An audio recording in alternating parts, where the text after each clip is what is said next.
everyone. So this week our read out loud is called Turkey Bowl. It's a great book to get us into our Thanksgiving mood.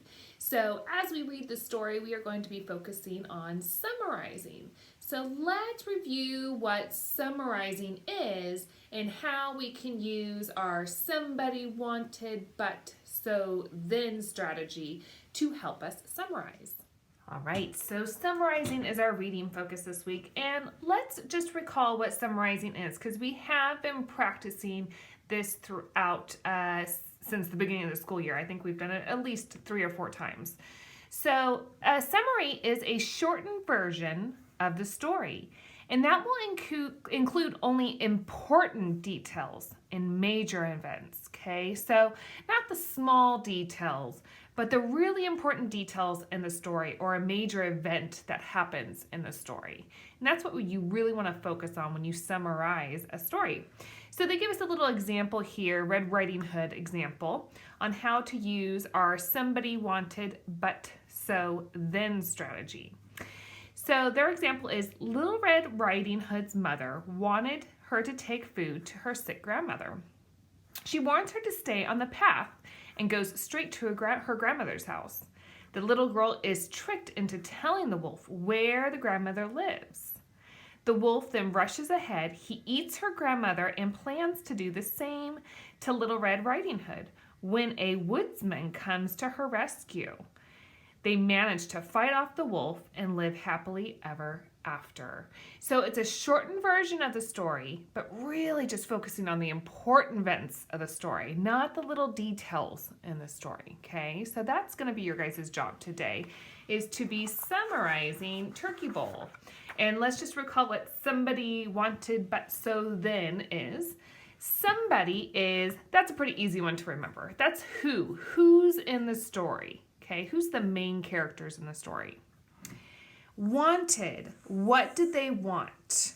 Every character wants something in the story. Okay, so as you're listening to the story today, think about that. But what was the problem? There's always usually a problem in the story. So what does our main characters, what's their problem in the story? And then what was the solution? So there's usually a solution to their problem. And then what happened at the end? So what happens at the end of the story? The very end. So let's think about those questions as we're reading our story for Turkey Bowl. All right, here we go. Turkey Bowl by Phil Bildner. So right away, you can probably tell that the story is going to be about football.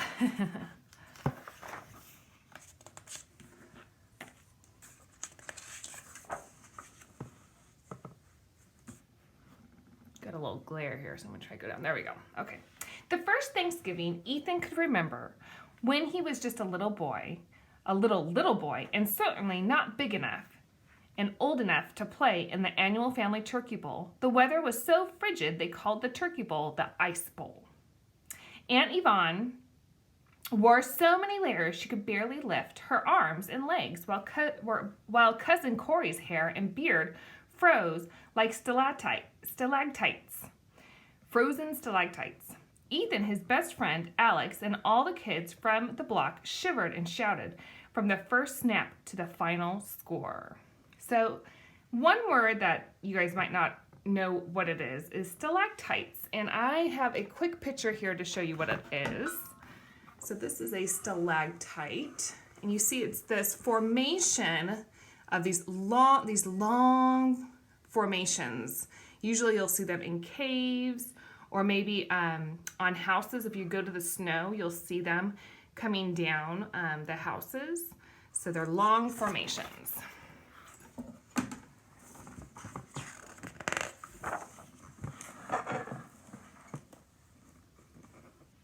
Another Thanksgiving when Ethan was still just a little boy and certainly not big enough and old enough to play in the family turkey bowl. The weather was so rainy and wet, they called the turkey bowl the mud bowl. Aunt Amy slid 10 yards from one touchdown while Cousin Chris splashed 20 more for another. Ethan, Alex, and all the kids from the block chuckled and cheered during every last mud-splattered play. So it sounds like this turkey bowl is an annual thing they do on Thanksgiving, huh? It's a tradition. And last Thanksgiving, when Ethan still wasn't quite big enough and old enough to play in the turkey bowl, the weather was so foggy and gray, they called the turkey bowl the Fog Bowl. On one play, Uncle Zach couldn't figure out which direction to run, while on another play, Cousin Ryan ran right into the goalpost. Ethan, Alex, and all the kids from the block squealed and squinted all game long, even on the plays they could only hear.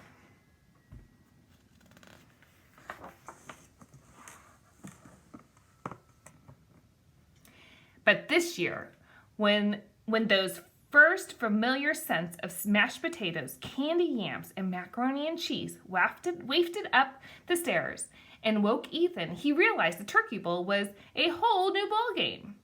For the first time, Ethan, Alex, and all the kids from the block were finally big enough and old enough to play.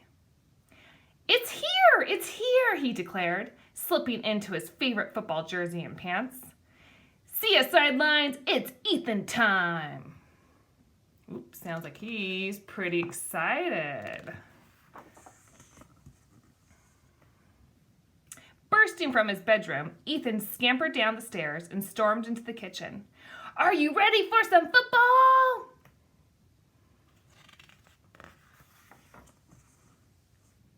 All the wonderful holiday sights welcomed his arrival. The golden turkey and glazed ham waiting for its turn for the oven, the bubbling butternut squash soup simmering on the stove, the heaps of cornbread stuffing lining the counter, and of course, Mom, Dad, and Grandpa preparing pie after pie after pie. Key lime, pumpkin, and pecan, one for each family on the block. But the most important holiday ingredient was nowhere to be seen.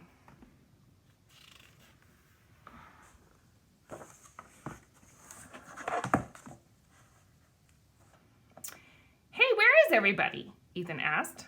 I'm afraid Thanksgiving might be a little different this year, Mom said, shaking her head. Because all of the snow, many of the roads are closed, added Dad, and the open ones are far too dangerous. Ethan was so disappointed. He couldn't even speak. Aw. So I wonder, is that the problem in the story? The problem so far is that they're not going to be able to play their traditional football game that they play on Thanksgiving, right? Because his family members can't make it because of the weather. So that's the problem so far in the story. Ethan opened the front door and stepped outside. Through snowflakes the size of golf balls, he gazed at the field at the end of the street. How can we have Thanksgiving without everyone? He pulled off his helmet. How can we play the turkey bowl? I wonder if they still can. I don't know. Ethan headed next door and broke the awful news to his best friend. Then Ethan and Alex trudged from house to house, spreading the word to all the kids from the block. This year we're finally able to play. Look what happens, Alex said, slapping his sides. No turkey bowl.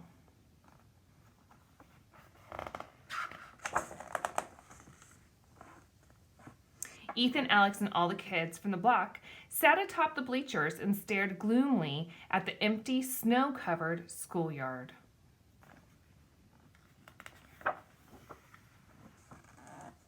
Suddenly, the idea hit Ethan harder than the quarterback sack or open field tackle. Time out, he shouted, leaping off the bleachers. We can have our own turkey bowl. Just because my relatives aren't here doesn't mean we can't play. We can call it Turkey Bowl 2. Alex jumped down beside him. Ethan, Alex, and the kids from the block charged from those sidelines onto the frozen tundra, and seconds later,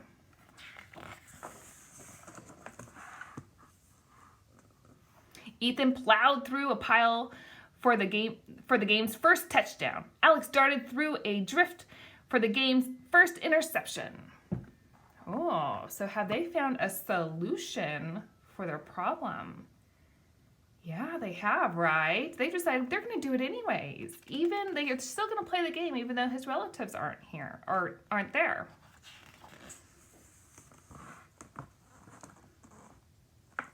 And on one white, wacky play, the fumbled ball disappeared beneath a mountain of bodies and snow.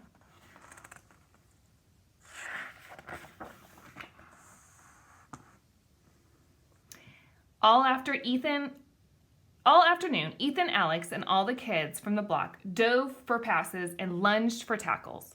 Finally, on the last play of the turkey ball, Alex dropped back for a pass and threw a bomb. Ethan raced down the sidelines, deep in the end zone. He soared high above a defender.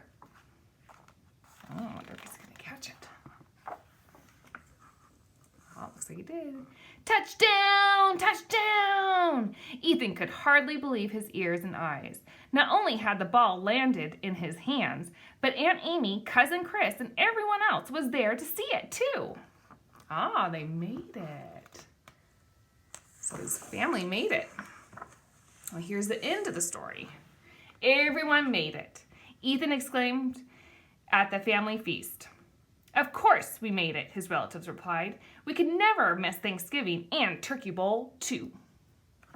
All right, so now what I want you guys to do, if you need to watch the story again, you can, okay? So you can familiarize yourself. Who's the main character? What was the problem? What was the solution? And what happened at the end of the story, okay?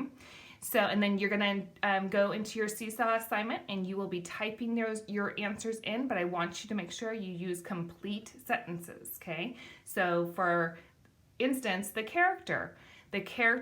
main character in the story was, and I want you to list who it was, okay? So complete sentences. All right, guys, good luck on this assignment. I hope you liked the story.